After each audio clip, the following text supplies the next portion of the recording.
जय हिंद साथियों, मैं सुनील रोशन स्वागत करता हूं आपके अपने YouTube channel physical education arena में। टेक्निकल एरर की वजह से पिछली क्लास हमारी बीच में डाइवर्ट हो गई थी, जिस क्लास को हम दूसरी क्लास में स्टार्ट करेंगे, उसी का सेकंड पार्ट है ये। ठीक है, तो हमने कहाँ तक पढ़ लिया था?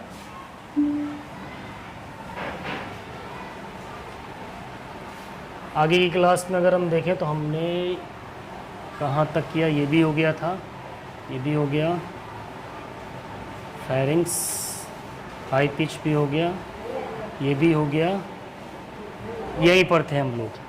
ठीक है, इसी पॉइंट पे थे। इस पॉइंट को फिर से देखते हैं अच्छे से। ओके,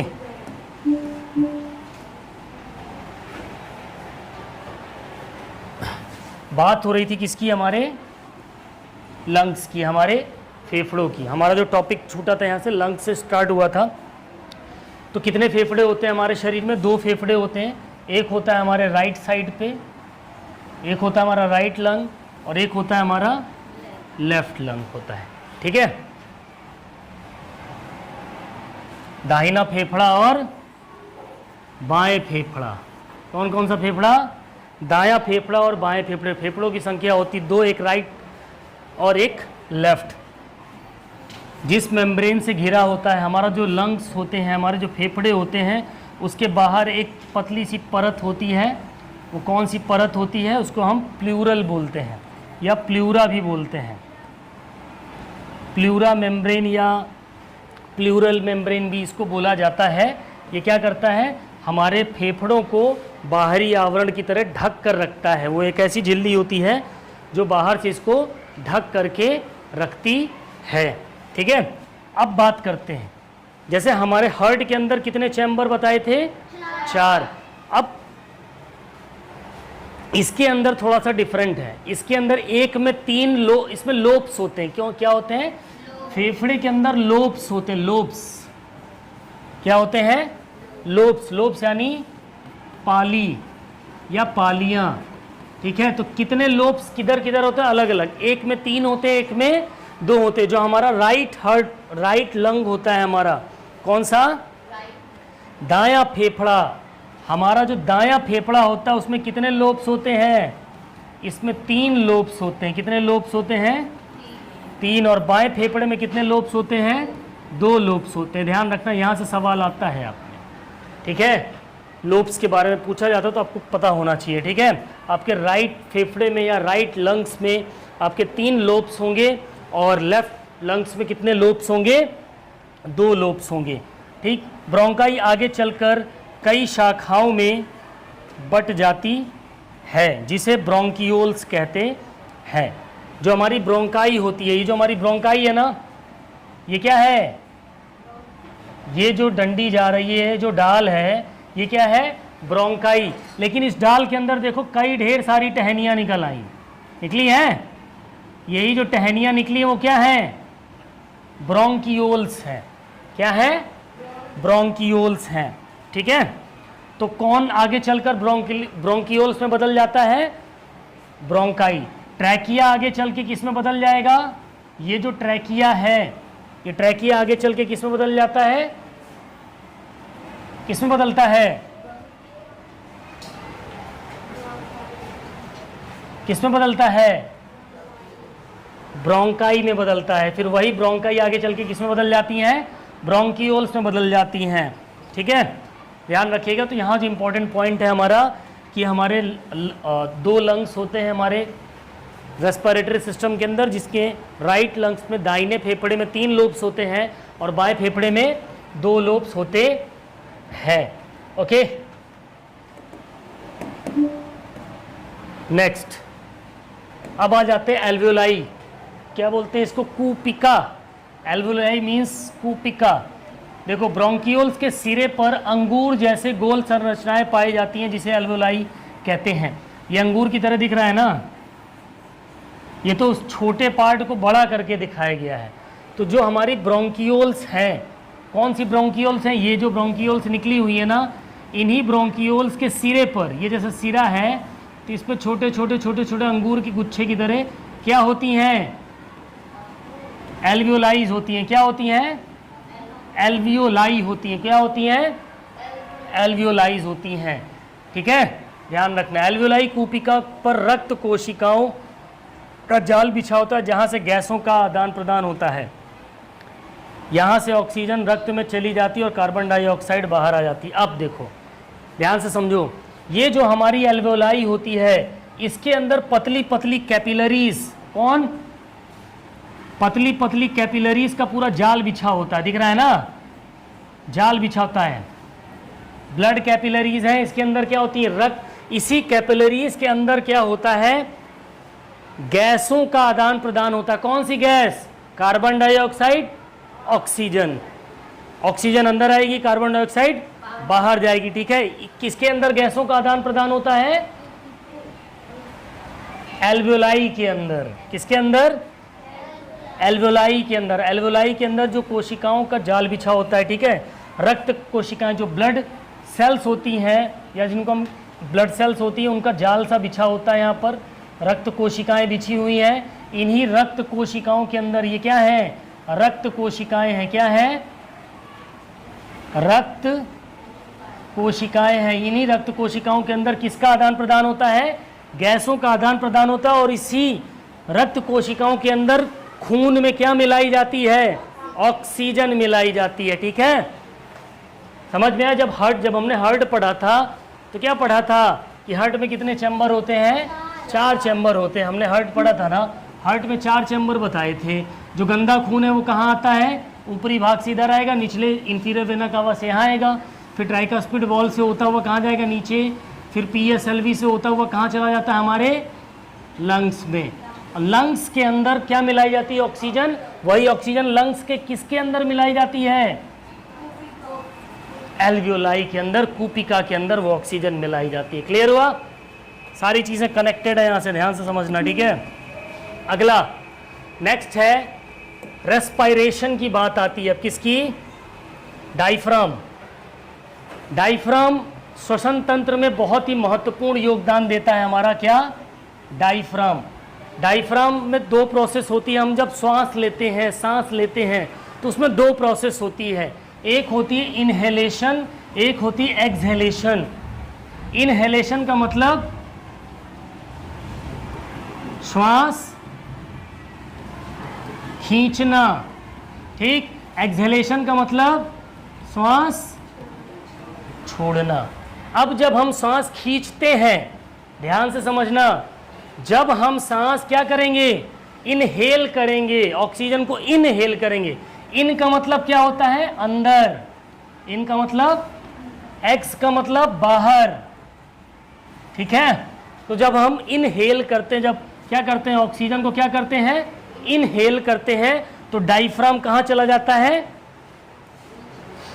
नीचे जाएगा। कहाँ जाएगा, नीचे जाएगा। जब हम एक्सहेल करेंगे, बाहर निकालेंगे, तो डायफ्राम कहाँ जाएगा, ठीक है। डायफ्राम किधर की ओर हो जाएगा, ऊपर की ओर। जब हम एक्सहेल करेंगे, यानी सांस को जब हम बाहर छोड़ेंगे, तो आप देखोगे ऐसे पेट में अंदर की तरफ डायग्राम ऊपर की तरफ भागता है, सिकुड़ता है अंदर की तरफ, है ना। तो जब हम सांस छोड़ेंगे तो डायफ्राम किधर जाएगा, ऊपर। जब सांस खींचेंगे तो डायफ्राम किधर जाएगा, नीचे जाएगा। इस चीज़ को ध्यान में रखना, ठीक है। डायफ्राम फेफड़ों के आधार, फेफड़ों को क्या प्रदान करती है, बेस प्रदान करता है। क्या प्रदान करता है, बेस। बेबी को बेस पसंद है, हाँ पसंद है। बेस मीन्स आधार। ये कमरा किस पे टिका हुआ है, नींव पर टिका है, आधार पर टिका है, ठीक है। वो बेबी वाला बेस नहीं, ठीक।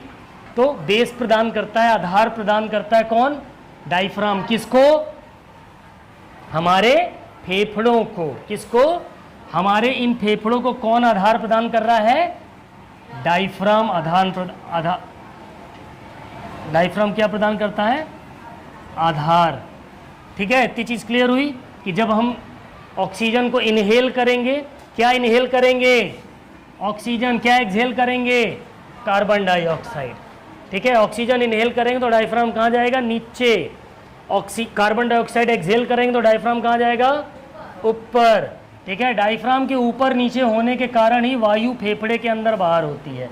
ये जो डायफ्राम ही ऊपर नीचे हो रहा है, इसी के कारण जो वायु है वो शरीर में अंदर और बाहर इसका कार्यक्रम चलता रहता है। जब डायफ्राम ऊपर होगा तो वायु फेफड़ों से कहाँ निकलेगी, बाहर। जब डायफ्राम नीचे होगा तो वायु फेफड़े के कहाँ घुसेगी, अंदर। क्लियर। नेक्स्ट रेस्पायरेशन, श्वसन क्रिया पे अब आते हैं। श्वसन क्रिया की बात करें तो कितने प्रकार के श्वसन होते हैं?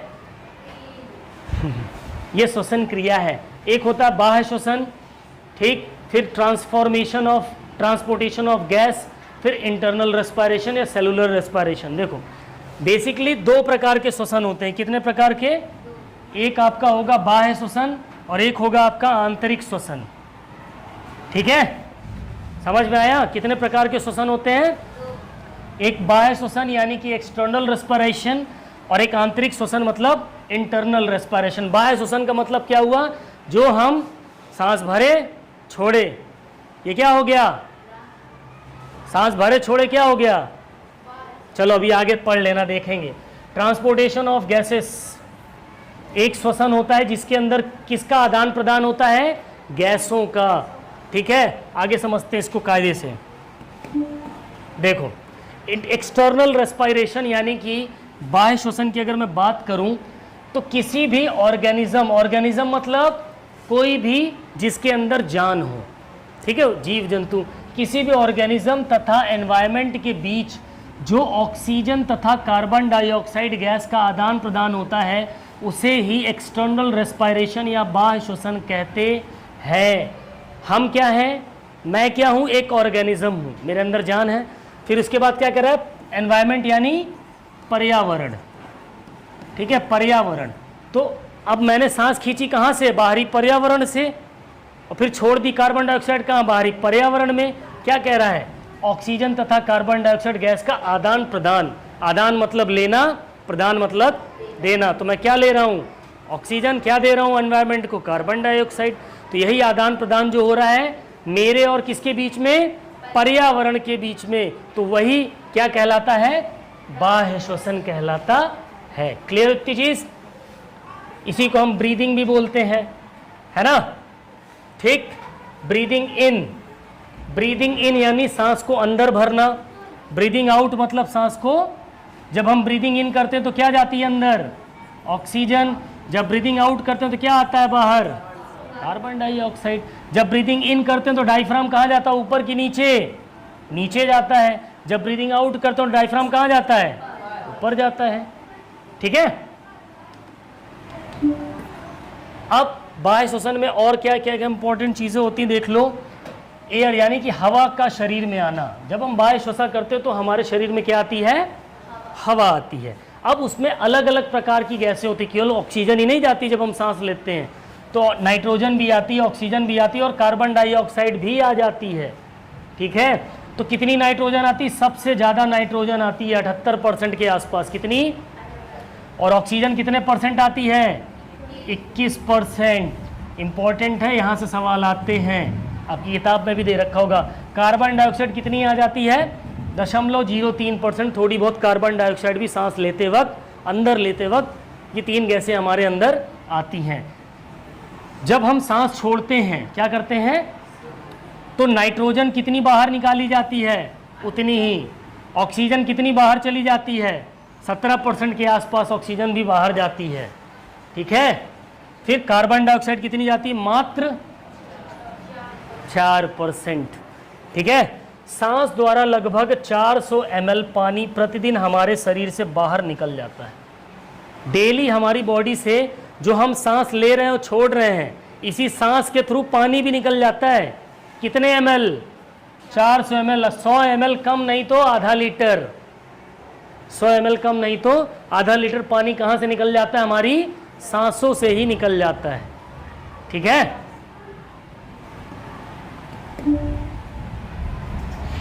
Transportation of gases. बाह्य श्वसन के बाद दूसरा पॉइंट था गैसों का शरीर में परिवहन। परिवहन मतलब कैसे गैसें एक दूसरे के साथ ट्रैवल कर रही हैं, एक जगह से दूसरी जगह जा रही। वो ऑक्सीजन का फेफड़ों यानी लंग से शरीर के सभी सेल तक पहुंचना तथा कार्बन डाइऑक्साइड का फेफड़ों तक पुनः वापस आने के प्रोसेस को गैसों का शरीर में परिवहन या ट्रांसपोर्टेशन ऑफ गैसेस कहते हैं। मतलब कि जो हमारी ऑक्सीजन है वो फेफड़ों से कहाँ पहुँचती है, हमारे पूरे शरीर की जो कोशिकाएं होती हैं वहाँ तक पहुँचना, ठीक है। जो कार्बन डाइऑक्साइड होती है वो हमारे फेफड़ों तक पुनः वापस आ जाए, यही जो प्रोसेस होती है वो क्या कहलाती है, किसका परिवहन कहलाती है, गैसों का शरीर में परिवहन कहलाती है। ऑक्सीजन के परिवहन में रक्त उपस्थित होता है, किसके द्वारा, हीमोग्लोबिन के द्वारा, ठीक है। किसके द्वारा, ऑक्सीजन का परिवहन रक्त में उपस्थित होता है, किसके द्वारा, हीमोग्लोबिन के द्वारा। इंपॉर्टेंट पॉइंट है, यहां से सवाल आ जाता है कि ऑक्सीजन का परिवहन रक्त में किसके द्वारा उपस्थित होता है, तो किसके द्वारा होता है, हीमोग्लोबिन के द्वारा, ठीक है। क्लियर इतनी चीजें, चलो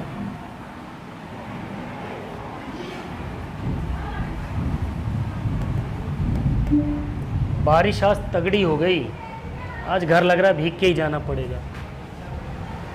चलो फिर ट्रांसपोर्टेशन ऑफ गैसेस में जो इंपॉर्टेंट है, अभी हमने हीमोग्लोबिन देखा, तो हीमोग्लोबिन की बात करें, ठीक है, तो कार्बन डाइऑक्साइड का ट्रांसपोर्टेशन जो होता है वो कोशिका से फेफड़ों तक होता है। कहाँ तक होता है, कार्बन डाइऑक्साइड का जो ट्रांसपोर्टेशन होगा वो किससे कहाँ से कहाँ तक होगा, हमारी सेल्स टू लंग्स, ठीक है, सेल्स टू लंग्स तक होगा। और किस तरीके से होता है, 3 तरीके से होता है, हीमोग्लोबिन के द्वारा, प्लाज्मा के द्वारा और बाइकार्बोनेट के द्वारा। कोशिका से फेफड़ों तक जो कार्बन डाइऑक्साइड का ट्रांसपोर्टेशन होगा ये 3 प्रकार से होता है, हीमोग्लोबिन के द्वारा होगा, प्लाज्मा के द्वारा होगा और बाइकार्बोनेट के द्वारा होगा। तो कितने हीमोग्लोबिन के द्वारा कितने % होता है, 10 से 20% कार्बन डाइऑक्साइड भेजी जाती, कितनी % कार्बन डाइऑक्साइड भेजी जाती है, 10 से 20। प्लाज्मा के द्वारा 7% और बाइकार्बोनेट के द्वारा 70%, ठीक है।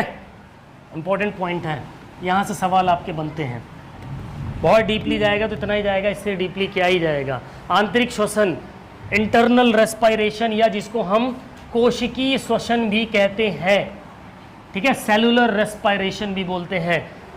अब ये कैसे होता है, स्टार्टिंग में ही मैंने पढ़ाया था पहली स्लाइड पे कि जो हम खाते हैं उसमें ऑक्सीडेशन की प्रोसेस होती, फिर वो एनर्जी में कन्वर्ट होता है, फिर वो एनर्जी किसको मिलती है, हमारी सबसे छोटी इकाई कौन थी, कोशिकाओं को मिलती। वही चीज़ यहाँ पर होगा। आंतरिक श्वसन की बात करें तो भोजन यानी कि फूड के डाइजेशन के बाद हमें क्या मिलता है, ग्लूकोज मिलता है, ठीक है, जो ब्लड के सहायता से कहाँ पहुँच जाता है, हमारी कोशिकाओं में पहुँचता है, सेल्स में पहुँचता है, और इसी ग्लूकोज का सेल में क्या हो जाता है, ऑक्सीडेशन हो जाता है। क्या हो जाता है, ऑक्सीडेशन हो जाता है, जिसके बाद हमें CO2 यानी कार्बन डाइऑक्साइड, H2O यानी कि वाटर तथा एनर्जी मिलती है।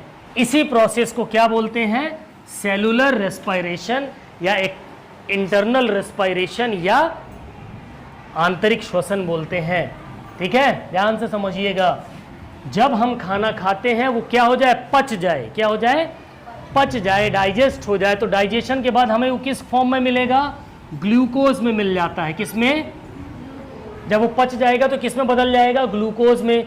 ग्लूकोज फिर वो कहाँ मिल जाएगा जाकर के, हमारे ब्लड में। ब्लड में कहाँ मिल जाएगा, ब्लड की मदद से वो किस में चला जाएगा, हमारी कोशिका तक पहुंच जाएगा। क्या, ग्लूकोज कहाँ पहुंचेगा, कोशिका में, किसकी मदद से, ब्लड की मदद से, ठीक है। और यही ग्लूकोज क्या कर देता है, सेल का ऑक्सीडेशन कर देता है। उसमें क्या मिला देते हैं, ऑक्सीजन, ठीक है। ऑक्सीडेशन का मतलब उसमें क्या मिला दिया गया, ऑक्सीजन, जिसके बाद क्या क्या मिलता है हमें, कार्बन डाइऑक्साइड मिल जाती है, H2O मतलब पानी यानी वाटर, और साथ में क्या मिल जाती है, एनर्जी यानी कि ऊर्जा। यही जो पूरी प्रोसेस हुई, यही पूरी प्रोसेस क्या कहलाती है दोस्तों, सेलुलर रेस्पिरेशन कहलाती है, या कोशिका श्वसन कहलाती है, या इंटरनल रेस्पिरेशन भी कहते हैं इसको। सेलुलर रेस्पिरेशन आपका 2 प्रकार का होता है। कितने प्रकार का, एक होता है एरोबिक रेस्पिरेशन, एक होता है एनारोबिक, एनारोबिक और एरोबिक रेस्पिरेशन, ठीक है। अनाक्सी और आक्सी श्वसन इंपॉर्टेंट है।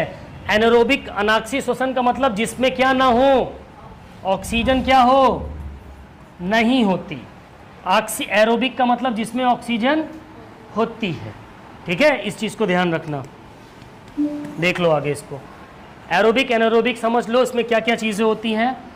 एरोबिक समझो, एरोबिक मतलब ऑक्सीजन की उपस्थिति में, बताया ना, जिसमें क्या प्रेजेंट होती है, ऑक्सीजन। एरोबिक रेस्पिरेशन में क्या प्रेजेंट होती है, ऑक्सीजन। जो श्वसन, बादल फट गए ओके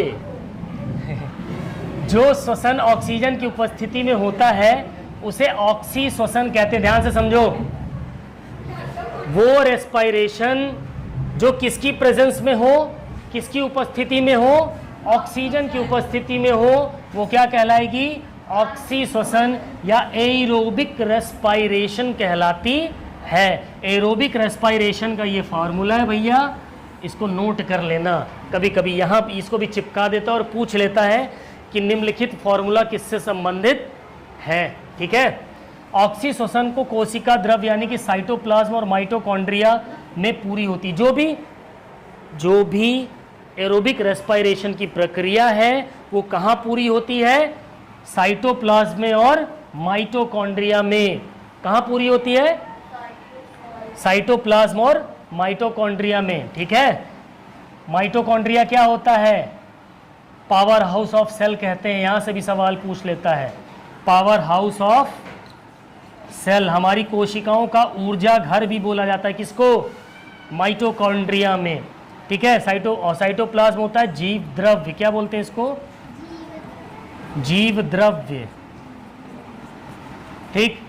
एनारोबिक रेस्पिरेशन की बात करें तो जहां ऑक्सीजन क्या हो, एब्सेंट हो, अनुपस्थित हो, ऐसी कंडीशन में क्या होगा, एनारोबिक रेस्पिरेशन होगा, यानी अनाक्सी श्वसन होगा, ठीक है। इसका भी फार्मूला है, इसको भी चिपका लो, ठीक है।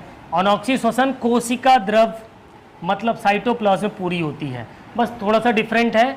एनारोबिक रेस्पिरेशन केवल कोशिका द्रव में पूरी होती है, एरोबिक रेस्पिरेशन कोशिका द्रव और माइटोप्लाज्म दोनों में पूरी होती है, ठीक है। हालांकि एनारोबिक रेस्पिरेशन में इंसान नहीं आते, इंसान नहीं आते, मनुष्य के अंदर इस प्रकार का रेस्पिरेशन नहीं पाया जाता। कौन सा, एनारोबिक रेस्पिरेशन किसमें नहीं पाया जाता, इंसानों में नहीं पाया जाता। इंसानों के अंदर कौन सा रेस्पिरेशन होता है, एरोबिक रेस्पिरेशन होता है, इस चीज को ध्यान रखना, ठीक है। एनारोबिक छोटे मोटे कीड़े मकोड़े हो गए, परजीवी और जीवी हो गए, ठीक है, एकदम छोटे छोटे बैक्टीरिया, उनके अंदर होती हैं वो चीज़ें, तो इससे हमारा रिलेशन ज़्यादा नहीं होगा, लेकिन कभी कभी कंफ्यूज करने के लिए दे देता है या पूछ लेगा। मानव के अंदर जो श्वसन प्रक्रिया होती है वो एरोबिक होती है या एनएरोबिक होती है, तो कौन सी होती है मानव के अंदर, एरोबिक होती है, ऑक्सी श्वसन होता है, ठीक है। एनारोबिक, एनारोबिक छोड़ दो, हाँ, एरोबिक। एरोबिक रेस्पिरेशन ऑक्सीजन की प्रेजेंस में होता है, बता दिया, फॉर्मूला इसका इतना होगा, ठीक है। इस प्रोसेस 2 साइकिल के द्वारा कंप्लीट होती है। जो एरोबिक रेस्पिरेशन कितनी साइकिल के द्वारा पूरी होती है, कितनी बार घूमती है, 2 बार। पहली जो चक्र होगा वो ग्लाइकोलाइसिस साइकिल होगा, दूसरी जो होगी वो क्रेब्स साइकिल के द्वारा पूरी होती है। इंपॉर्टेंट पॉइंट है, इसको ध्यान रखिएगा, ठीक। ग्लाइकोलाइसिस की अगर बात करूं तो glucose pyruvic acid plus 2 AP, ठीक है। ग्लाइकोलाइसिस कैसे मिलेगा, ग्लाइकोलाइसिस जब glucose 2 pyruvic acid plus 2 AP, glycolysis cycle cell के साइटोप्लाज्म में कंप्लीट होता है। जो ग्लाइकोलाइसिस साइकिल सेल, जो ग्लाइकोलाइसिस है उसकी जो साइकिल होती है वो सेल के किस में कंप्लीट होती है, साइटोप्लाज्म में कंप्लीट होती है, उसकी जीव द्रव में कंप्लीट होती है। क्रेब्स साइकिल की बात करें तो वो सेल के माइटोकॉन्ड्रिया में कंप्लीट होती है, ठीक है।